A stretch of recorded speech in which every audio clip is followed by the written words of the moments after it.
Et dans l'épisode d'aujourd'hui, entre autres choses, vous allez voir, Elon Musk admet craindre sa propre armée de robots Tesla et révèle des plans qui pourraient changer l'avenir de l'humanité. La nouvelle guerre froide avec l'armée de robots. La Chine et les États-Unis rivalisent pour dominer les robots humanoïdes. La Chine lance une plateforme convertissant vos vidéos de smartphone en mouvements de robots. Les États-Unis annoncent le lancement de la première arme d'essai en orbite et ravivant la crainte de la militarisation de l'espace. Des chiens bleus à Tchernobyl, le mystère des animaux qui changent de couleur dans la zone nucléaire. Allons comprendre tout cela.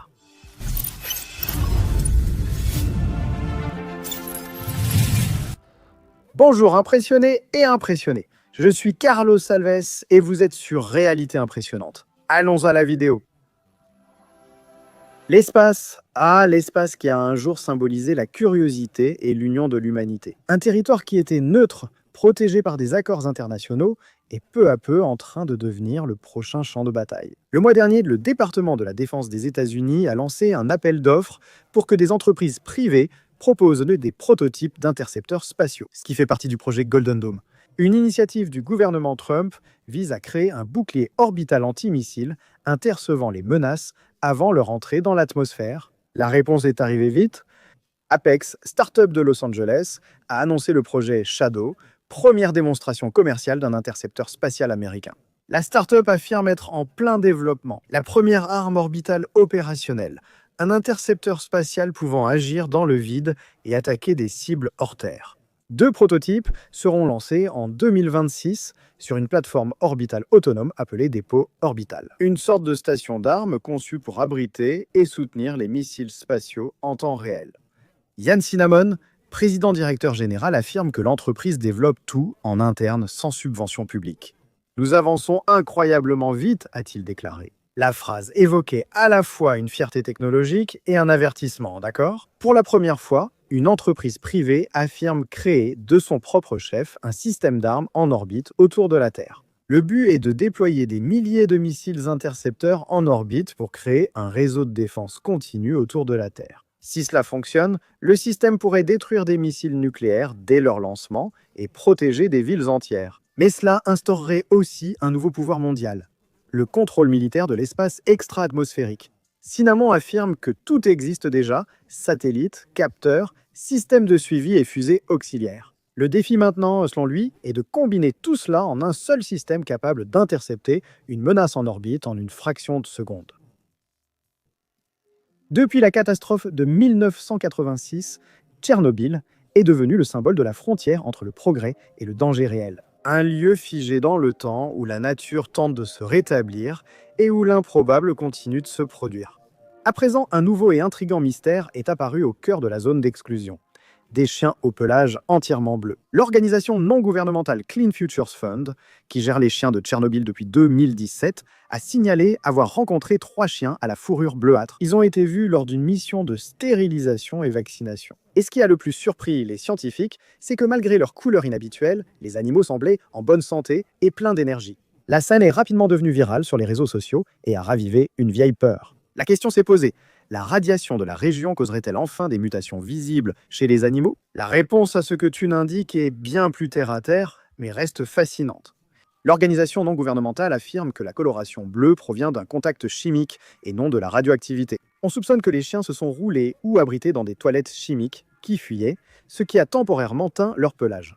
Cet épisode a ravivé la curiosité mondiale sur l'héritage biologique de Tchernobyl. L'une des zones les plus contaminées de notre planète, où la nature s'est réinventée au milieu de l'abandon humain.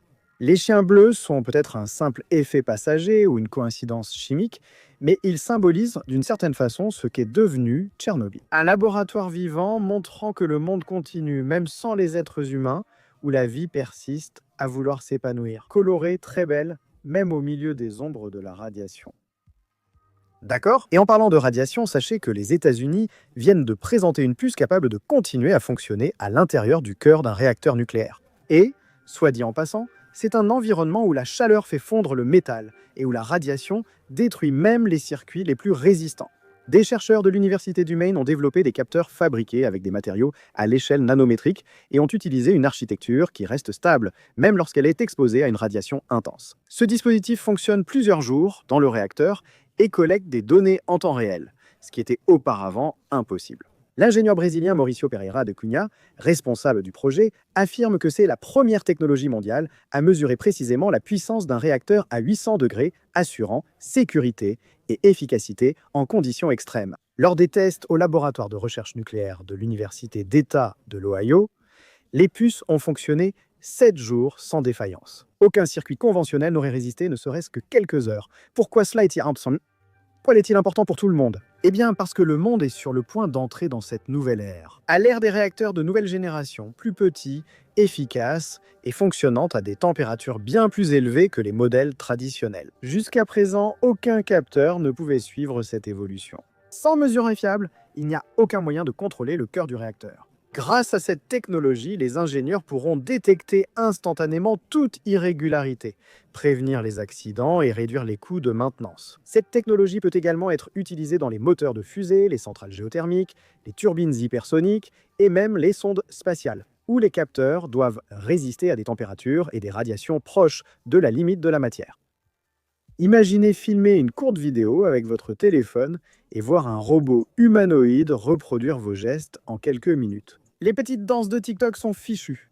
Sans capteur, fils ni connaissance en programmation, tout cela est très simple. En Chine, c'est déjà le cas. L'entreprise Adbot, l'un des leaders mondiaux de la robotique humanoïde, a dévoilé le Linkcraft, la première plateforme au monde capable de transformer des vidéos ordinaires en performances robotiques réalistes. Il suffit de pointer votre téléphone portable, d'enregistrer vos mouvements et l'intelligence artificielle s'occupe du reste, en convertissant les gestes humains en mouvements fluides, coordonnés et incroyablement naturels. Pendant des décennies, apprendre à un robot à se déplacer demandait des ingénieurs, des systèmes complexes et des semaines de programmation. Aujourd'hui, n'importe qui peut créer une chorégraphie, une scène ou même une simulation scientifique simplement avec une simple vidéo. Le secret est la fusion de 3 piliers, dont l'apprentissage multimodal par imitation et l'orchestration de la ligne du temps. Le système analyse la vidéo image par image, interprète les mouvements humains et les reproduit sur le robot Adbot X2, du balancement du bras jusqu'au rythme de la danse. Mais le Linkcraft va un peu plus loin. Il synchronise aussi voix, expression faciale et émotion. Enregistrer un audio ou taper un texte, le robot parle avec intonation, en plus des sentiments et même des gestes qui correspondent au discours. Le résultat est impressionnant. Des performances presque humaines, avec expression, rythme et personnalité. Adbot a également ajouté un système de montage cinématographique. Les créateurs peuvent manipuler le temps, coordonner plusieurs robots et construire des récits complets, comme s'ils montaient un film. Il y a aussi des spectacles de robots, des boutiques interactives et des cours animés par des humanoïdes. Le premier modèle compatible, l'Adbot X2, est déjà en production de masse, avec des milliers d'unités prévues dès 2026. Lors du lancement de Sport Office, réunissant les départements innovation de Nike, la marque a présenté 2 projets promettant de redéfinir le port de la technologie. Une chaussure favorisant la connexion esprit-corps et une autre à propulsion autonome. Le premier est la gamme Mind, qui a été conçue pour activer le cerveau à travers les pieds. La semelle possède de petites protubérances en mousse, appelées nœuds sensoriels, qui bougent à chaque pas, transmettant la texture du sol directement au système nerveux. Cette stimulation, selon Nike, aide l'utilisateur à fixer son état d'esprit avant et après la compétition. C'est la manière technique de dire que la chaussure aligne corps et esprit, un concept issu d'un laboratoire de neurosciences. Matthew Nurse, directeur scientifique de Nike, explique que l'entreprise a passé les 45 dernières années à étudier le corps en mouvement, mais qu'elle élargit maintenant ses recherches à l'esprit en mouvement. L'idée est que la performance humaine dépend aussi de la perception de l'attention et de l'état mental, pas seulement des muscles et de l'oxygène. Si le projet Mind vise à éveiller l'esprit, le second projet de Nike cherche à accélérer le corps. Nommé Project Amplify, le système associe moteur électrique, batterie et courroie reliées à la chaussure, apportant une force supplémentaire à chaque pas de l'utilisateur. C'est essentiellement un exosquelette portable, créé en partenariat avec l'entreprise de robotique DeFi, une filiale du MT Media Lab. La chaussure a une plaque en fibre de carbone et fonctionne avec ou sans propulsion. Lors de nos tests, plus de 400 personnes ont cumulé ensemble près de 2,5 millions de pas. Michael Donegos, vice-président de l'innovation chez Nike, définit le concept de manière simple. Nous voulions savoir si un athlète pouvait recevoir un coup de pouce invisible, rendant le mouvement plus léger et amusant. Derrière le design et les phrases inspirantes, Il y a un schéma qui commence à se répéter dans plusieurs industries, la fusion entre le biologique et le technologique. Lors de la conférence sur les résultats de Tesla, Elon Musk a fait l'une de ses déclarations les plus troublantes. Je ne me sens pas à l'aise de construire cette armée de robots à moins d'avoir une forte influence sur elle.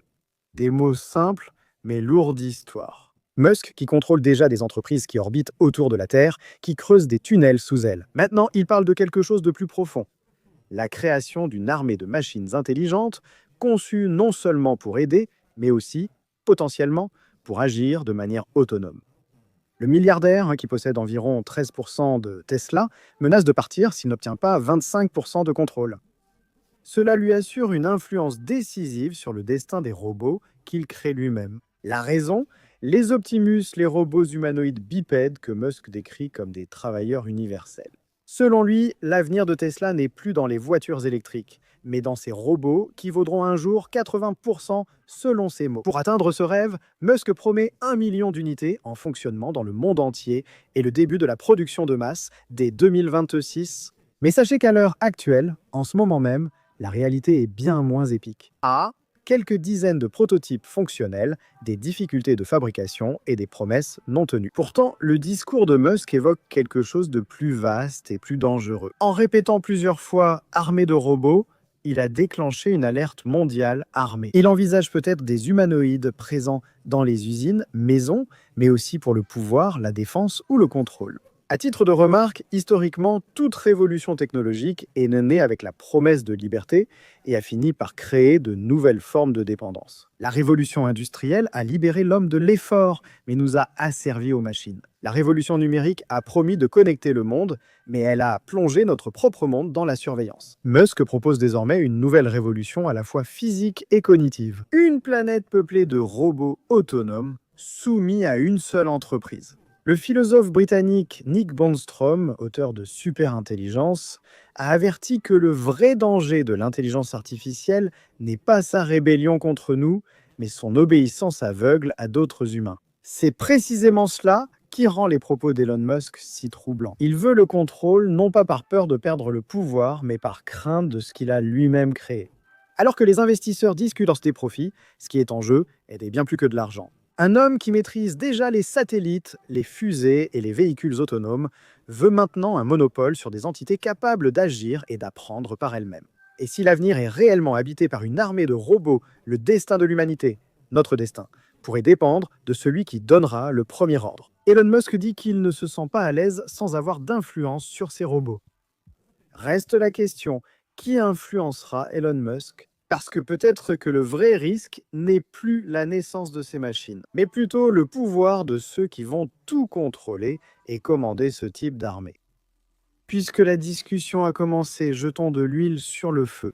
Imaginez un futur où les guerres seront menées non seulement par des humains, mais aussi par des machines dotées de visages, de bras et d'une intelligence propre. Un avenir où le pouvoir mondial, mais par des ogives nucléaires, mais par le nombre de robots humanoïdes dotés d'intelligence artificielle que chaque nation contrôle.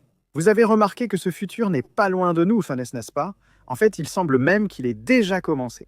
D'un côté, la Chine et son armée technologique de robots en masse, de l'autre, les États-Unis, s'appuyant sur l'intelligence et la sophistication des robots Tesla, dirigés par Elon Musk. En Chine, des entreprises comme Al-Nudri Robotics fabriquent déjà des humanoïdes abordables, tels le Unitrigeon, vendu autour de 16 000 $, un robot robuste rapide qui se relève et apprend de chaque mouvement.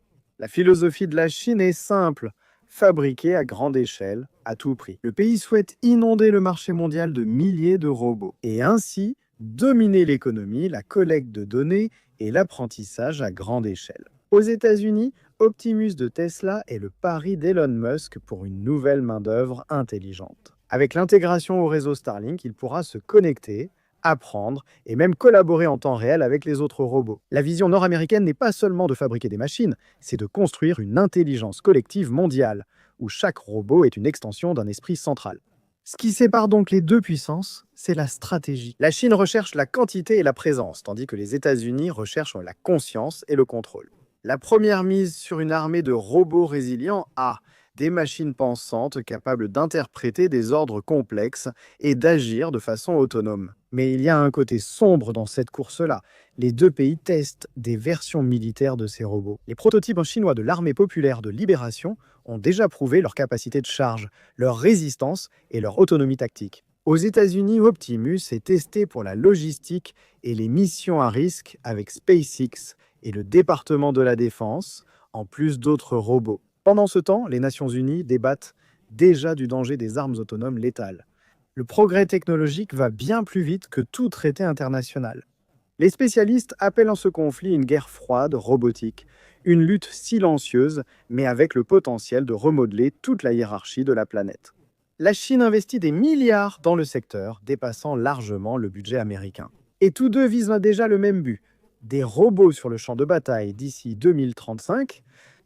Eh bien, mes amis, quand surgiront les premières armées de machines pensantes et autonomes. Peut-être que nous ne sommes pas seulement à l'aube d'une nouvelle ère militaire, mais bien au commencement. Ce début d'une nouvelle espèce, une nouvelle espèce qui dominera la planète.